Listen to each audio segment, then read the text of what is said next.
Welcome to Impact Unicorns, the podcast where you meet inspirational entrepreneurs building the next generation of transformative companies.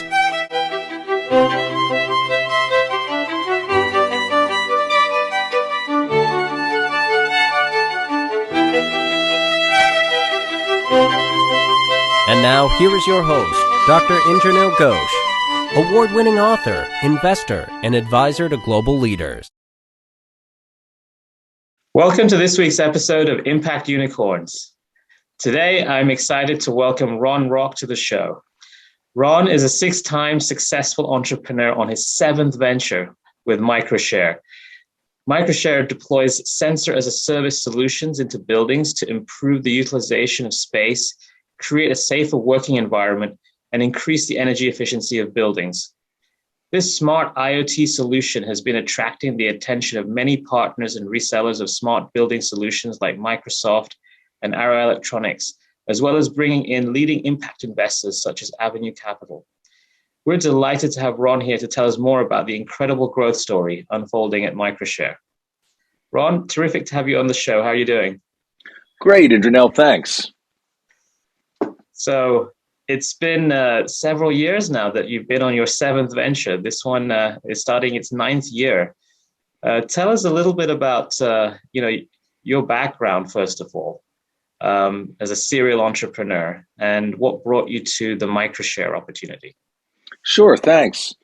Well, as you said, I've been doing this now for quite a long time, and my background, I've been an entrepreneur really since I got out of college. My first job was selling IBM PCs at Computerland when personal computers were brand new. There was no laptop, there was no portable, and everybody was trying to figure out what are we going to do with this new technology.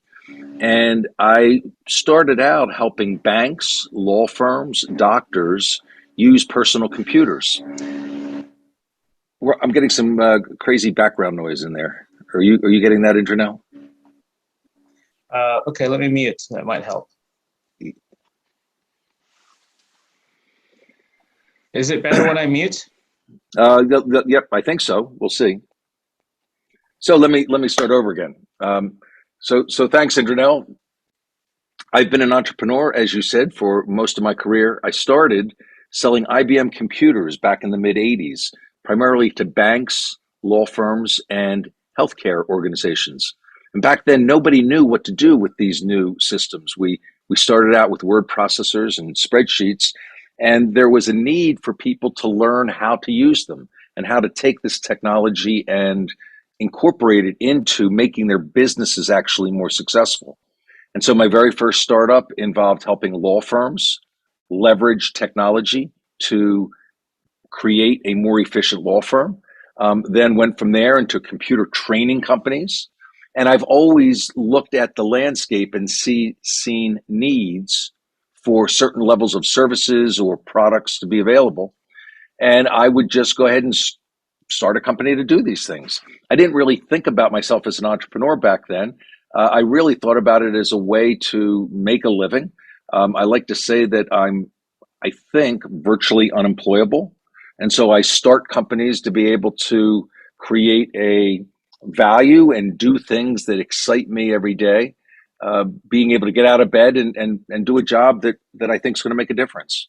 And so that's really been the story of my career.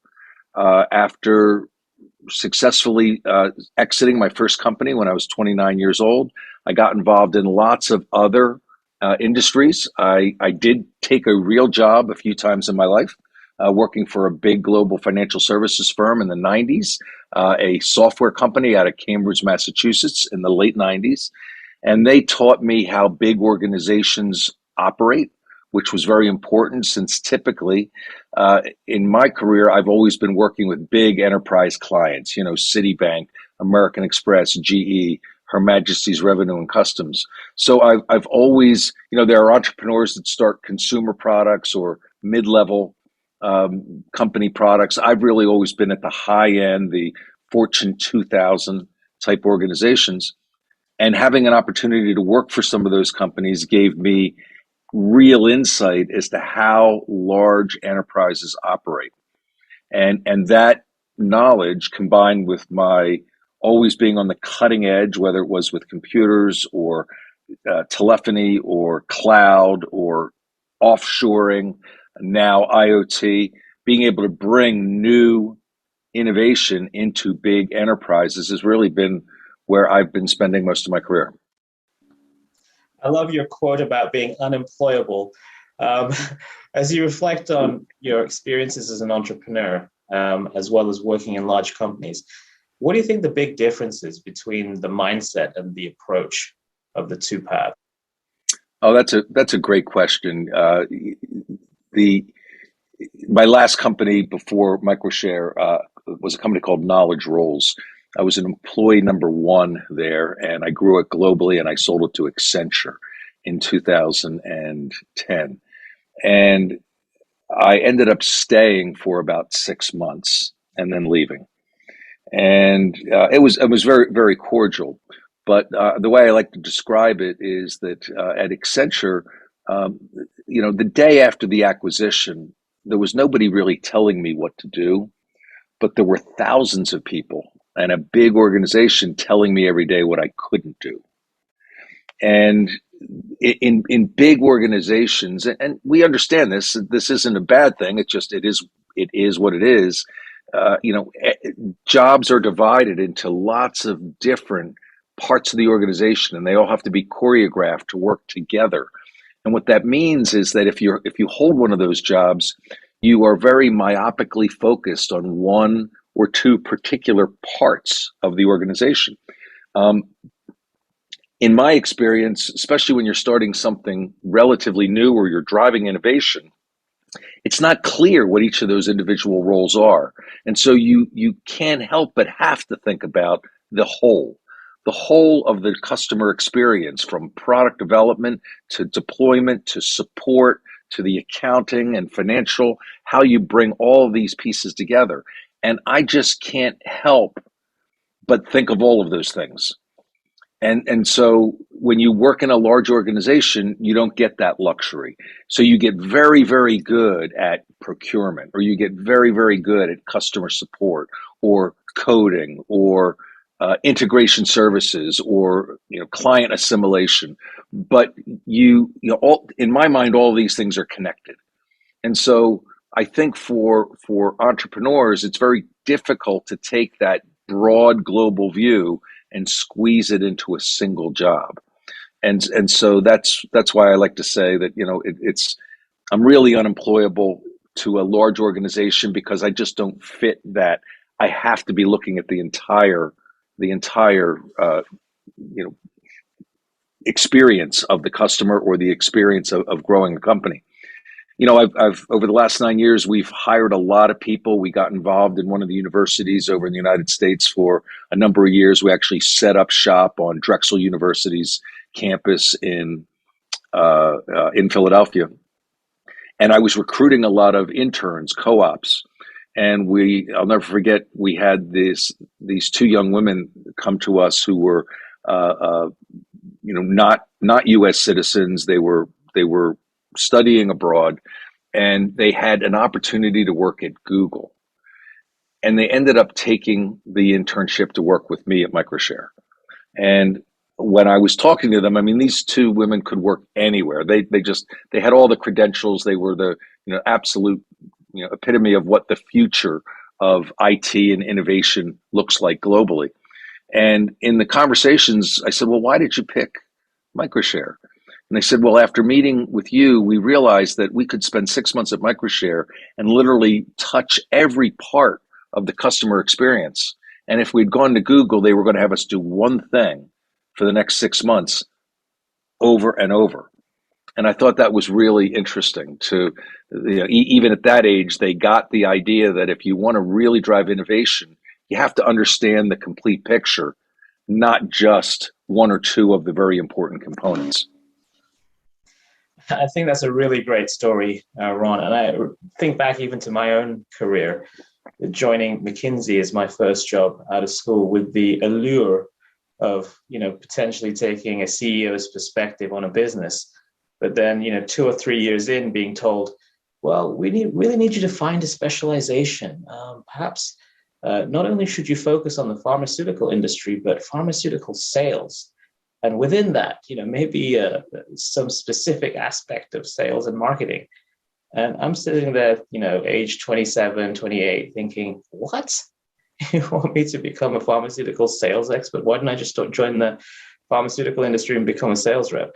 So, this tension between wanting a creative canvas and being told to specialize, I think, has been, is a frustrating thing for a lot of people with the ambition to take on a more holistic view of a business or solving a problem, which is where you come at it from, Ron. Yeah, that's great, and also I would just add to that. There's a lot of great reasons to take those jobs, right? They're well paying, they're big organizations. Look, there's nothing wrong with that kind of career. But if you let yourself go down that path a few steps further, you said you were 27, you get to be in your mid 30s and all you've done is pharmaceutical sales and you're an expert in that. Well, that's good, but it's also extremely limiting at that point. You have boxed in your career, and it's going to be much more difficult to broaden your horizons after that experience than it is if you made the decisions earlier to keep yourself more horizontal and looking at everything. If you're enjoying Impact Unicorns, don't forget to like, subscribe, and hit the bell to receive notifications of new shows. Bring the most relevant impact venture stories to the podcast. If you would like to review the show, go to the Apple Podcasts mobile app or iTunes to leave a rating and review. Even as Microshare gets bigger now and it's a bigger organization with more people, how are you able to offer those young graduates you mentioned who had the offers at Google to offer them a broader experience? Don't you feel the need yourself as a maturing organization to create more specialisms? Absolutely. And it is getting to be more of a challenge, but we're still early in that journey. We still have a company meeting once a month where everybody participates around the globe. We purposely share a lot of what's going on with strategic customers and customer development and customer journey with the parts of our organization that are actually building the product. At this point, we've got a small but growing team in India. We've got employees all across Europe. We've got employees in northeastern United States and a couple out on the West Coast. And so, we're already a virtual company. We're dispersed in a lot of different ways, bringing everybody together so that you see what you do matters. We just had our end of year company meeting right before Christmas, and I had one of our customers speak at that meeting, and it was fantastic because we built this really cool IoT rodent control system for a client, and it was about a year and a half in the making, and my customer was able to tell the story in a very engaging way, but then call out specific people in the organization, from coding and integration to deployment and support, so that we were able to let folks know that what you do every day matters. If I've just been writing this code every day for 2021, I begin to think that's my job, just doing this one particular thing. So if I can keep providing real-time experience to my employees of how it matters, that you're one spoke of the wheel, but look at this wheel and look at the bicycle this wheel is on, and look at the speed in which this bicycle is traveling and what it's doing for the end user. And so we do a lot to try and promote the idea that there's a whole vision here that we're going after. That will get more difficult as we get larger and larger. People's jobs get further, it gets more and more difficult to understand what my particular piece of the puzzle, how it adds overall value. But I think that at least for the next 2 years of growth, as we go from 50 employees to 150 employees, really continuing to create that company-wide vision as to why it matters, where we're going, how we're getting there and what you do matters, I think that's the glue that at least gets us through the next big stage of growth. I think it's terrific how you keep people close to the real world solution that they're actually working on and have it come from the voice of the customer directly. That's really, a palpable way to motivate people, I think. And it's terrific that you're doing that. Maybe, you can talk a little bit now about what is the vision, of Microshare and the problems that you're trying to solve. And I know that that's an evolving story over the last 8-9 years. So perhaps you can tell us how it evolved in that time frame and where you are, where you're heading. Sure. So the best way to start is that we're software guys at the end of the day. I have two founders, Charles Pamal and Tim Panagas, two co-founders that we've been together now. This is our second startup together. And we started Microshare with the idea of building a platform piece of software that would be highly scalable, secure, resilient, be able to ingest data from virtually any location and share that data in a very controlled, auditable, regulatory way. And our initial use cases for clients 9 years ago were helping enterprises deal with mobile and cloud. If you think about it, enterprise spent the last 40 years and $1 trillion or more locking everything down, building firewalls, mainframes, desktop computers. They wanted to control everything and make sure that it was secure. And literally overnight, the smartphone comes out and we all get this new device at Christmas and we want to do work email on these devices. And at the same time, cloud comes out. And all of a sudden, I've got things like Salesforce.com and DocuSign, and you want me to share my most important asset, my information. You want me to put it out in the cloud? You got to be kidding me. This was a totally disruptive moment for enterprise IT departments. And so we came in with a software platform that allowed you to leverage behind the firewall and in the cloud. And one of our largest clients was a large cable provider in the United States, and they were getting into the IoT space. And the idea was that there's a new generation of low power sensors that allow you to suddenly have existing infrastructure generate all kinds of data that we had never been able to generate before. Things around occupancy and air quality and motion and vibration to leverage things like predictive maintenance and all kinds of new sources of data. And we looked at that opportunity. They chose us to be the the software platform for that venture. And we looked at IoT and we said, wow, this is the problem that we've been predicting for a long time. But this puts this problem on steroids. It's not going to be thousands of data systems that I need to pull together, but billions of data that I need to pull together. And that just happened to fit very nicely into our solution. So we went with 100% pivot. We left the enterprise software space and went all in with IoT. Well, the first few years were pretty choppy. We're out there selling a software platform, and it turns out nobody wants to buy a software platform. Other people were out there selling sensors. Well, people didn't know what to do with the sensors. Other people were out there selling gateways and middleware software and all kinds of components. And IoT is really, really hard. It's got a physical component, a software component, a security component, a global component, a privacy component, increasingly data monetization component.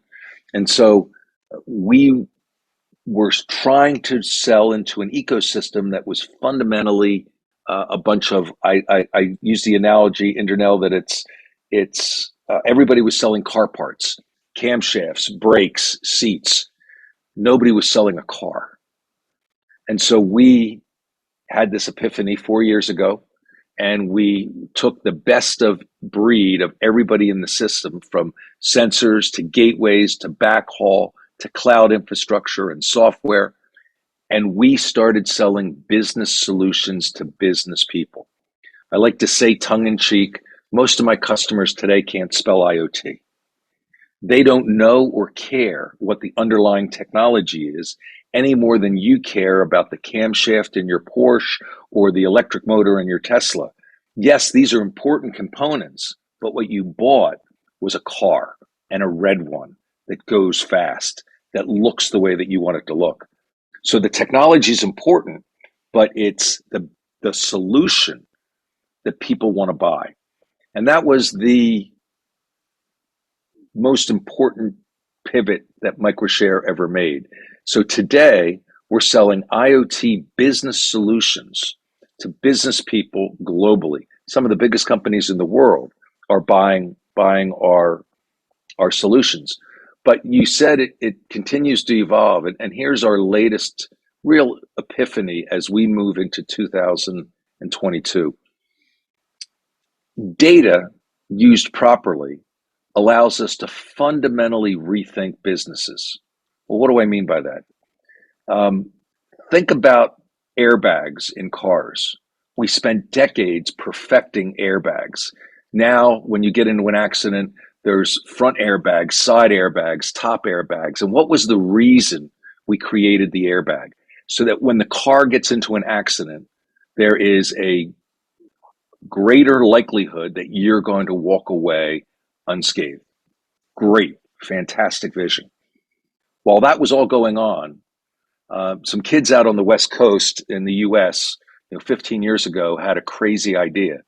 How about if we put sensors in the car and the car doesn't get into an accident in the first place? How about if instead of focusing on the airbag, we focus on the car sees a series of events based on data, and it says, I'm hitting the brakes. I'm going to stop the car for you so that you do not have the accident that you're about to have. That is a fundamental mind shift in the way, a disruptive mind shift in how you think about safety in automobiles. If the car doesn't get into an accident in the first place, what are all the downstream savings? Not just to mention your life, but think about all the downstream cost and the downstream impacts if I can go from reactive to proactive. What we're learning with the systems that we do now is that we're giving organizations data so that they can stop things from happening that cause all this cost. I can stop escalator systems or HVAC systems or elevator systems or security systems. I can stop them from breaking down because I can use early indicative data that begins to behave outside a pattern that allows me to take action before something bad happens. So now I can take action to fix the HVAC system before the air quality deteriorates and the system breaks down. I can proactively fix the building infrastructure systems before they break down and cause the chaos. I can find a leak. We had a client that early on, one of our products is leak detection in commercial real estate, and they found a leak and they fixed it. And they came back to us and they said, "You saved us $600,000 because the way that we normally knew that a leak was that bad is when it's now pouring through the ceiling of the floor below and the ceiling's falling in. We were able to capture it at its origination." And so this idea that I can use data to proactively drive value and different results, as opposed to using the same data to just react better, that is the mind shift that we are excited about going into 2022. Why does it matter? Absolutely, a safer, better environment for everybody, no matter what business use case you're looking at. No matter how you look at it, huge cost savings if I can be proactive instead of reactive. And then the next piece that we're also getting very involved with is this whole ESG and sustainability movement. And so within ESG, the ability to save all of that energy, all of the what one of my clients call here in Europe windshield time. Guys in trucks driving out to locations to to do these emergency repairs, the fuel, the overtime, the carbon footprint, all of that gets impacted because now I am proactively stopping bad things from happening rather than just creating a huge, efficient organization designed to react really well. So I think that's the exciting thing that we see as we go into 2022.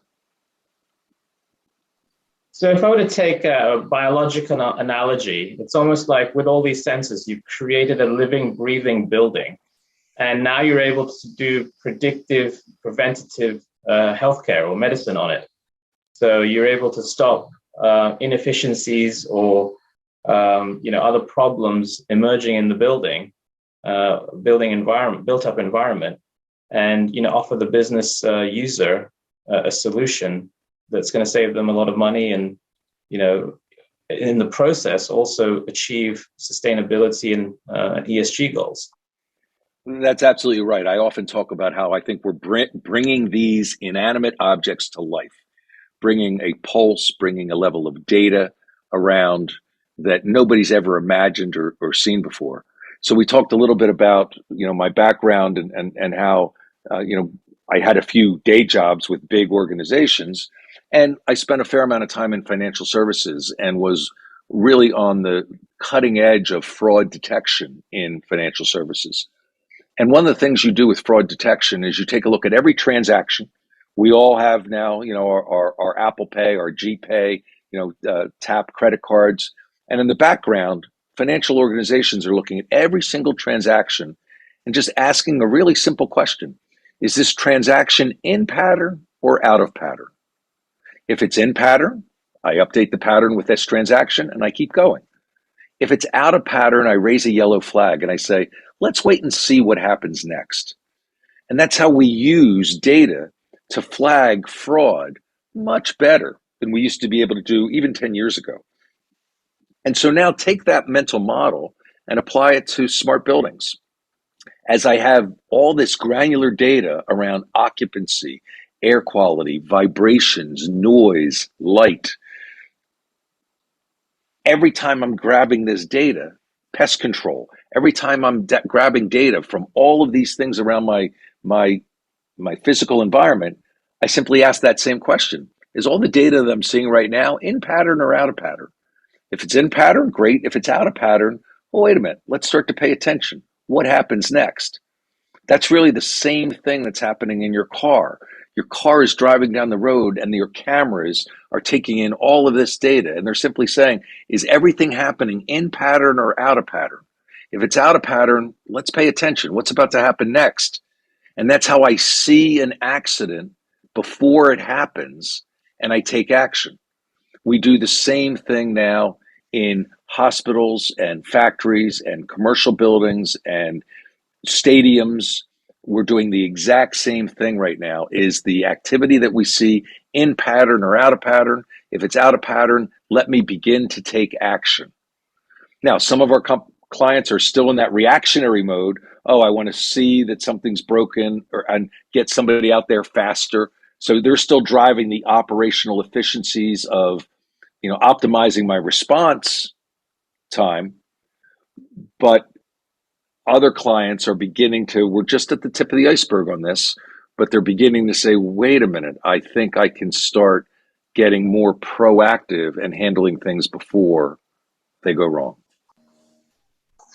That's really interesting, of course. And one of the things that strikes me is that we're also perhaps at a sort of an inflection point in how we think about buildings, particularly commercial space, whether that be office or retail or whatever it might be. After this sort of COVID pandemic, with new ways of working, hybrid working, with the importance of keeping people safe with contact tracing, and just thinking about how assets are utilized, not just the space in the building, but equipment in the building. It's becoming more and more important to sort of make sure that you get the maximum juice out of this expensive built-up space, and minimize the cost of the business. So It must have been quite an interesting period, between the start of COVID and where we are now, kind of working with clients to adapt the way they even think about how they use, commercial real estate space. Absolutely. I've spent more time in the last year meeting with CEOs and chief people officer or chief wellness officer. There's a combination of people meeting with companies like Microshare that just didn't exist 24 months ago and before that. And so, it used to be with our services, we were selling to facilities management. Maybe you'd be selling to somebody 2 or 3 levels below the CFO, and they were buying our products for cost efficiencies or maybe trying to create a better user experience, whether it be for employees or guests. But all of a sudden with COVID, people are looking at their real estate spend, which is usually one of the top two most expensive line items on your income statement after employee salaries. And they're looking at all of this fixed cost and trying to figure out, what do we do with it? I'm working with one large client in Switzerland who's looking to reduce their global real estate spend by 30% in the next 5 years. And that 30% is about $1 billion. This is real money. And the reason the chief wellness officer or the chief people officer are there, we've now all gone into working from home unless we were essential workers. Now, as we see people were trying to bring workers back, we went from COVID to Delta to now Omicron, and so we keep getting setbacks. People are pushing to go to work out of home more. It's lasting much longer than most CEOs thought this would have lasted when I started these conversations 18 months ago. And now we have a new word in our lexicon that is very familiar: hybrid workplace. Nobody really thought about that more than 2 years ago. Now everybody's talking about hybrid. And I like to say hybrid means that nobody's in the office Mondays and Fridays and everybody shows up on Wednesdays. Well, how do I adopt my physical infrastructure to accommodate that?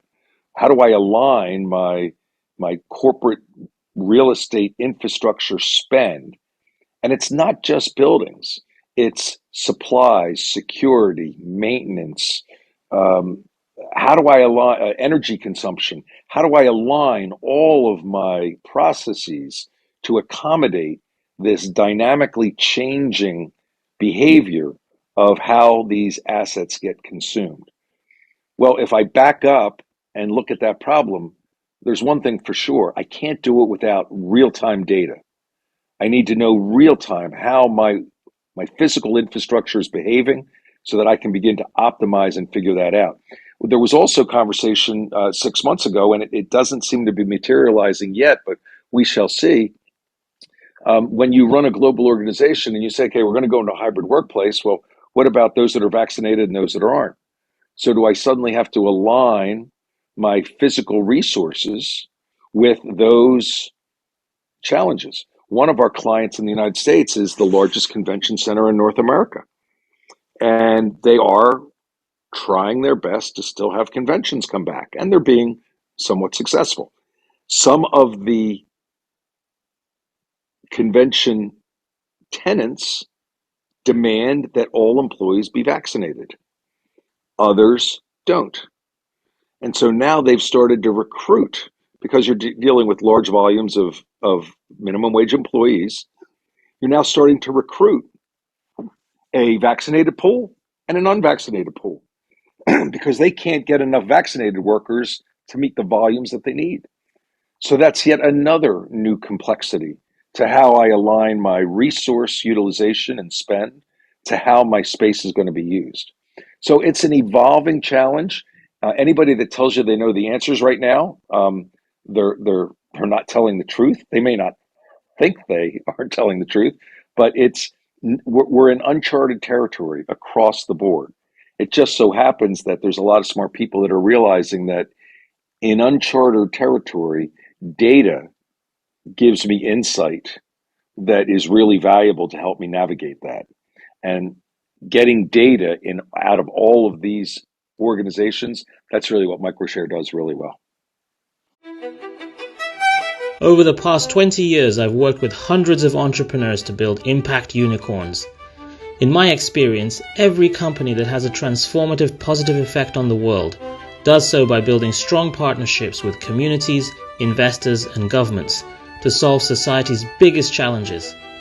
If you'd like to learn more about how innovative entrepreneurs can help to build a more sustainable and inclusive future, read my award-winning book, Powering Prosperity, A Citizen's Guide to Shaping the 21st Century.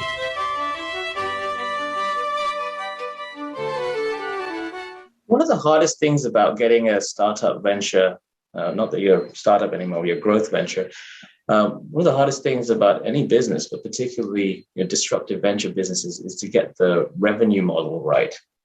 So tell us a little bit about how you make money. And as you get more sophisticated about being able to provide predictive solutions, how are you thinking about evolving that revenue model? A great question. One of the challenges we had as a company for the first 6 years of our existence, 5 to 6 years, is that we did not have a scalable business model, and that is ultimately, at the end of the day, what will drive investors interested in your company, employees joining your company. It obviously fuels the growth. And I talk to a lot of young entrepreneurs today with great ideas, and I see the idea clearly, but I don't see the scalable business model. And that was a really big development for Microshare to get that right. And I would say that we're about 95% right, and it's working. There's still room for enhancement as we go forward. So the way that we make money is we, like most companies today, jumped on the SaaS business model, the recurring revenue business model. And so we take our sensors and our software, all those car parts that I described, we wrap them into a car, a nice simple solution, and we give it to you for a leased price per month. So it's per month per solution.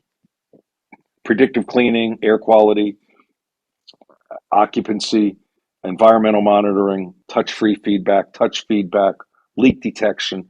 We have 20 solutions in our business catalog. And those solutions, when you sign up, you simply sign up for a minimum of 12 months, and we give you incentives to sign up for as much as 60 months. And so it's a monthly recurring revenue. We bill 12 months in advance, and it's a one price does all. There are no extras. You're buying our business solution, and it's easy for the business to understand. It's easy for them to OpEx it as opposed to CapEx it. And so we have clients now that have signed up for the majority of our business is 3 and 5 year contracts. And so we're building that book of total contract value, which is great. So you can look at the next 3 years and already know the revenue that Microshare is going to develop moving forward. So that's our core business model. And by the way, the complexity under the cover is immense. And we could spend hours just talking about that. But I try to keep all that complexity isolated from the customer. The customer simply buys the business solution per month, and they're off and running. As we make this shift from reactive to proactive, we're realizing that there's a tremendous amount of value that we are providing. And we're not just providing the technology to do this, we're providing the thought leadership. What I just described to you about this proactive versus reactive, it is a disruptive mind shift in our clients' thinking. And not all of them get it yet. But if you can get a client to think that way, you're helping them fundamentally change their business. And so we have taken our products and we've broken it down really into three components. We've got the Microshare platform. We've got something called the Microshare Smart Network, and then we've got EverSmart, which is our business solutions. And we are going to start introducing premium pricing for the EverSmart solutions as we start giving you not just the data, but begin giving you insights and new ways of thinking about your business model for this proactive approach. So we're going to experiment with a couple different ways to charge for that. Let's talk in 6 months, and I'll let you know how it goes. can't wait. This sounds fascinating. But I can imagine things like give yourselves bonuses based on the amount of money you save, or other, important metrics that can have a direct line of sight to, economic and ESG value. So that would be tremendously exciting to talk about when that's evolved. I guess with all the success that you've been having over the last couple of years, especially, revenues and investor interest must have gone through the roof. Tell us how that inflection point is working in your business. So the first 5 years was really a lot of and a very extended friends and family fundraising. You're going after high net worth individuals, folks. My typical investor up until about 4 years ago was 100,000 to 250,000. I had a few guys, in the 800,000 and $1 million range, but for the most part, you're out there pushing the boulder uphill. I like to say for the first 5 years, nobody really cared what Microshare was doing. We were trying to establish a foothold in the enterprise space around data, helping them use data in new, valuable ways. And so when you don't have a scalable business model, you've got a great idea, you've got a great team, and you're trying to figure it all out. Your fundraising is really limited to those kinds of sources of capital. But when we started to make the pivot into IoT and begin to get the pins, the underpinnings together of our business model, then we started to attract some more serious investors. So we managed to get Motley Fool to invest. Motley Fool is they build themselves as the anti-VC VC. They're the money management firm in the United States, kind of high profile. Motley Fool made an investment in us. With Motley Fool's investment, some of their high net worth members who are part of the Motley Fool ecosystem, they made some investments. So it was a hybrid of institutional and uber high net worth family office type investors. But as we took that and evolved even further, we got some strategic investors from some publicly traded companies around the world. A company in France that is one of the primary manufacturers of the components that we use, called Curlink, invested. In the United States, a publicly traded company that is they're the chip. They're the dominant chip manufacturer in all of these sensors that I'm talking about in the IoT space, a company called Semtech. They made a strategic investment. And so as each one of these evolves, your halo, your brand halo, starts to get more and more legitimate. And as you go down that path, other investors begin to pay attention. Success begets success in this world. And so investors feel very comfortable when other recognizable investors have taken the plunge and put money into your organization. So we each one of those were milestones along the way. And then in 2021, as ESG and sustainability and impact investing has become such a powerful momentum in the ecosystem, and what we do is so relevant in that space, we started attracting ESG and impact investing funds looking at us. And in that process, we were introduced to Avenue Capital, $11 billion fund out of New York City, and they made a $15 million investment in us just in the last 100 days from their impact investing fund, all around ESG and sustainability. Avenue is by far the highest profile investor we have. With that comes a tremendous amount of halo effect. And now, as the CEO, my email box gets inundated with folks that want to kick the tires and invest in us for lots of reasons. So it is the typical entrepreneur's journey, from friends and family to a little bit of a strategic group of investors, building out your halo effect. And now, as I look at the next 100 million that we'll look to raise, we're thinking about a couple acquisitions that would really help accelerate our growth. We're in a very different very different place now.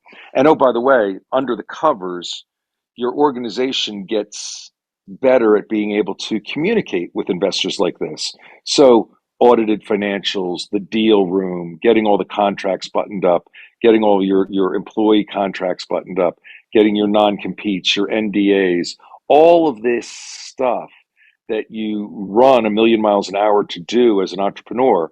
And now that you're bringing institutional money in at scale, it makes you do all that stuff to a degree that is much more polished and finished than you're doing, early on when it's friends and family and early high net worth individuals. So all that comes together that allows you to keep going up the food chain more and more to get these kinds of investors at the table.